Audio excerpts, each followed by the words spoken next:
எல்லோருக்கும் வணக்கம். Welcome back to my channel travel with செல்வி.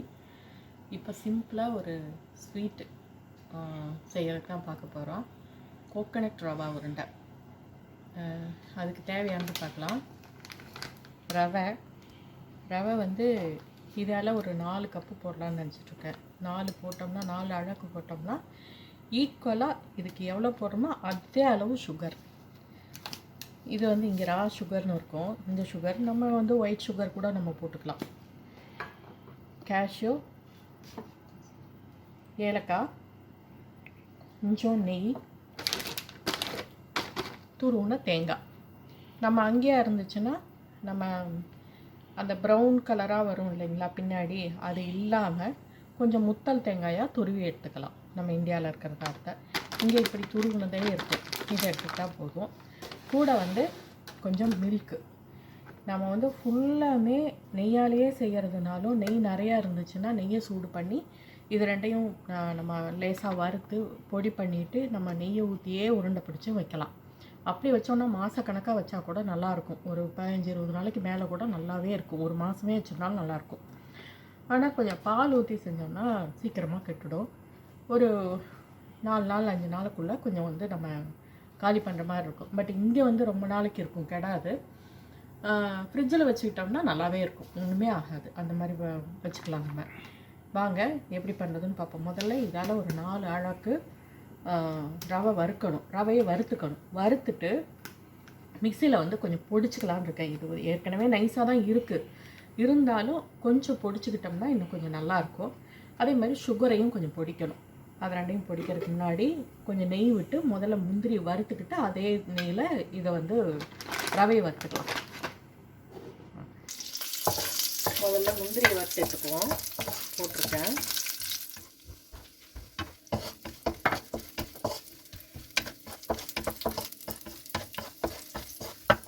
அவ்வளோதான். ஓரளவுக்கு இதை விட்டுட்டே இருந்தோம்னா அவ்வளோதான்.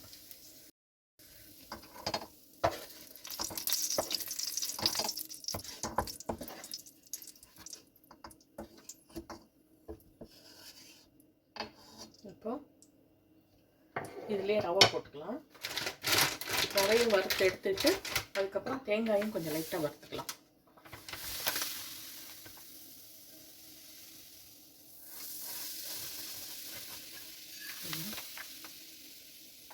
ரெண்டு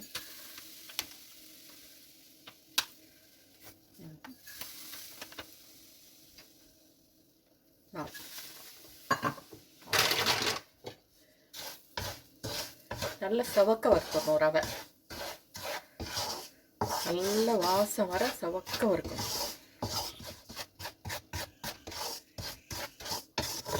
இதை வறுத்து எடுத்துட்டு தேங்காயும் சேர்த்து ஒரு வறுத்து எடுத்துக்குவோம்.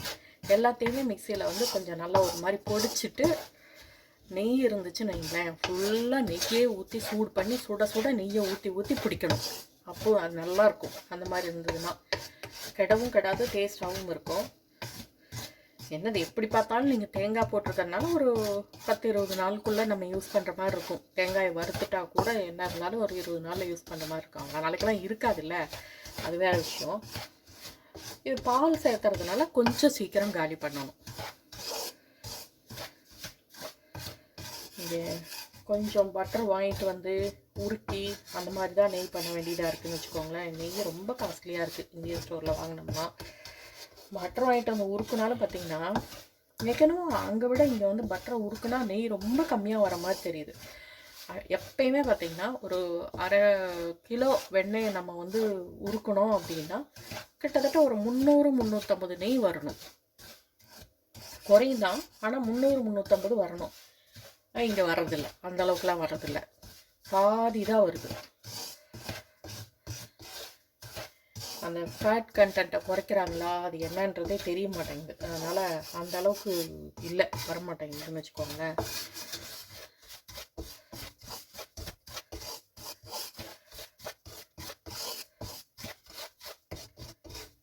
கொஞ்சம் டைம் எடுக்கும். செவக்க வறுத்ததும் காட்டுறேன் உங்களுக்கு. பாருங்க, ரவை நல்லா செவக்க வறுத்தாச்சு. நல்ல வாசம் வருது. ரவை கை விடாமல் கொஞ்சம் அடியில் தீயாமல் பார்த்து பத்திரமா வறுக்கணும்னு வச்சுக்கோங்களேன். அது மட்டும் நம்ம பார்த்துக்கோங்க, கவனம்.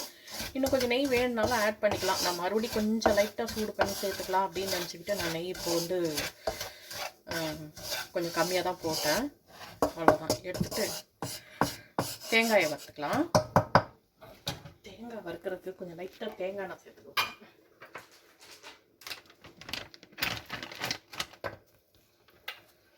அதில் தேங்காயோட மனம் ஜாஸ்தியாக இருக்கும், அதுக்காக கொஞ்சமாக தேங்காய் எண்ணெய் சேர்த்துக்கலாம். இது ஒரு டேஸ்ட் நல்லாயிருக்கும் உங்களுக்கு. தேங்காய் ஃப்ரீசரில் வைக்கிறதால பார்த்தீங்கன்னா நல்ல இது மாதிரி ஆகிடுது.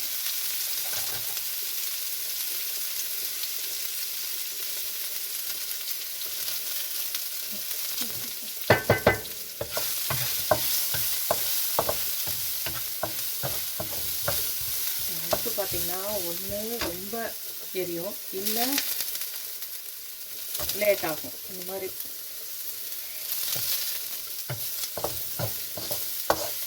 தேங்காய் வந்து நம்ம விருப்பம் தாங்க, எவ்வளோ போடணுமோ அவ்வளோ போட்டுக்கலாம். இதே நம்ம ஊராக இருந்தால் நான் ஒரு தேங்காய் கூட போட்டுருவேன். நான் வீட்டில் மரத்தில் இருந்து விழுகிற தேங்காய் நிறைய கிடக்கும், அதனால் ஒரு தேங்காய் கூட போட்டுடலாம். பட் இங்கே இதுக்கு மேலே வேண்டாங்கிறதுனால இது நல்லா கொஞ்சம் சவக்க வறுத்தரலாம். அப்போ தான் ரொம்ப நாள் இருந்தால் கூட ஒன்றும் ஆகாது. வேறு கட்டி வேறு உடையணும்.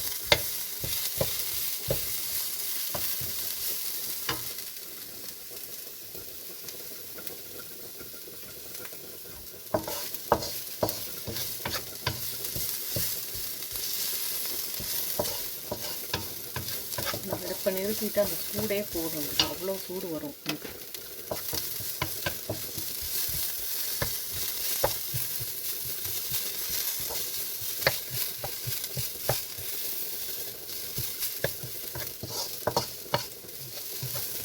அவ்வளோக்கும் இத்தனை மிக்ஸு பண்ணுறேன் வறுக்கிறேன் எல்லாம் பார்த்திங்களா, எல்லாத்துக்கும் இந்த ஒரே சட்டி தான்.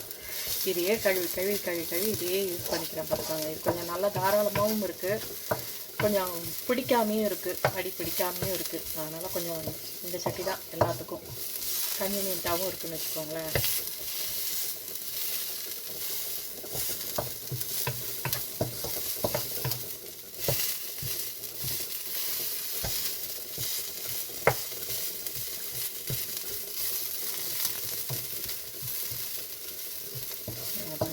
கலர் மாறிடுச்சு பார்த்தீங்களா. கொஞ்சம் நல்லா ட்ரை ஆனால் தான் மிக்சியில் போட்டோம்னா கொஞ்சம் பொடியிற மாதிரி இருக்கும். இல்லை நீங்கள் இது கூட ஆட் பண்ணி நம்ம பண்ணுறது கஷ்டமாக இருக்குன்னு நினச்சா டெசிகேட்டட் கோகோனட் இருக்கு இல்லையா, அதை வந்து நம்ம லைட்டாக வறுத்துட்டு அப்படியே சேர்த்துக்கலாம். அதை பொடிக்க வேண்டியதில்லை. ஆனால் அது டேஸ்ட் கம்மியாக இருக்கும். இதுனா கொஞ்சம் டேஸ்ட் நல்லாயிருக்கும். அதுக்காக தான் பாருங்கள். ரவை சர்க்கரை ரெண்டையுமே பொடிச்சு போட்டுட்டேன். தேங்காயும் வறுத்த தேங்காயும் பொடிச்சு போட்டிருக்கேன் பாருங்கள். இது கூட ஏலக்காய் தூள் போட்டாச்சு. முந்திரியும் வறுத்து வச்சுருந்தேன் இல்லையா, அதையும் சேர்த்திட்டேன். இப்போ நெய் வந்து கொஞ்சம் உருக்கி வச்சுருக்கேன், அதை சேர்த்துக்க போகிறேன். ஆனால் நெய்யில் மட்டுமே செய்கிறதா இருந்ததுன்னா இப்படி ஊற்ற வேண்டாம். சூடு பண்ணி வச்சுக்கிட்டு கொஞ்சம் கொஞ்சமாக ஊற்றி நம்ம வந்து உருண்டை பிடிக்கலாம். நெய்யால் மட்டும் பண்ணணும் அப்படின்னு நினச்சா. இப்போ அப்படி பண்ண போகிறதில்ல, பால் ஊற்ற போகிறேன்றதுனால நான் கொஞ்சம் சரி நெய் கொஞ்சம் வாசமாக இருக்கணுன்றதுக்காக நெய் கொஞ்சம் ஊற்றி ஊற்றிக்கிட்டேன். அவ்வளோதான். நல்லா கலந்துட்டு பால் பார்த்தீங்கன்னா காய்ச்சி வச்சுருக்கேன். ரொம்ப சூடாக வேணும் இல்லை, ஓரளவுக்கு சூடாக. காய்ச்சாத பால் ஊற்றிடாதீங்க, காய்ச்சின பால் ஊற்றுங்க.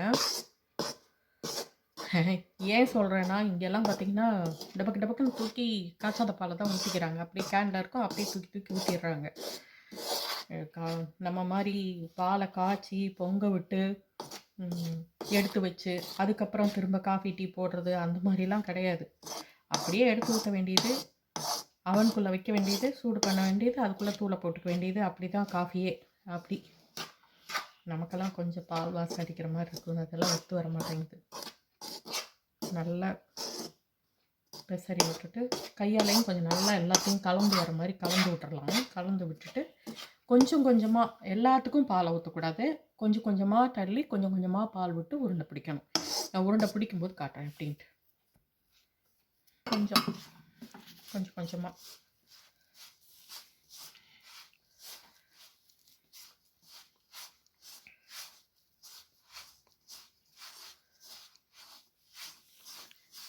இன்னும் இது கூட டேஸ்ட்டாக சேர்த்தணும், இன்னும் கொஞ்சம் நல்லா டேஸ்டியாக வரணும் அப்படின்னு நீங்கள் நினச்சிங்கன்னா மில்க் மெய்டு கூட கொஞ்சம் சேர்த்துக்கலாம். ஆனால் அதெல்லாம் சேர்த்திங்கன்னு வச்சுக்கோங்களேன், ஒரு 2 நாள் 3 நாள் இல்லை ஒரு 4 நாளுக்குள்ளே நீங்கள் காலி பண்ணுற மாதிரி இருக்கும். கொஞ்சம் வச்சு சாப்பிட்ற மாதிரி இருந்ததுன்னா மில்க் மெய்டு சேர்த்த முடியாது.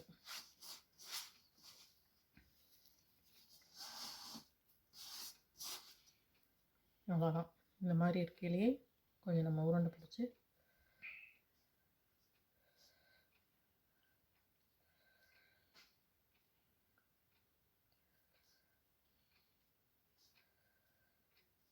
கொஞ்சம் அழுத்தி பிடிக்கணும். அழுத்தி பிடிச்சா தான் உருண்டை வந்து உடையாமல் இருக்கும்.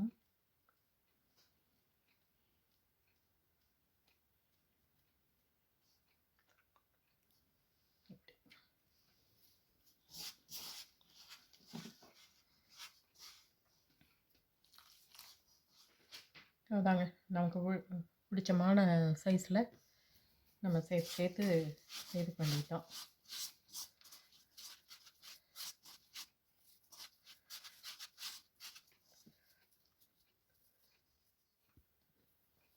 இருங்க டேஸ்ட் பார்த்துட்டு சொல்லலாம் எப்படி இருக்குன்ட்டு.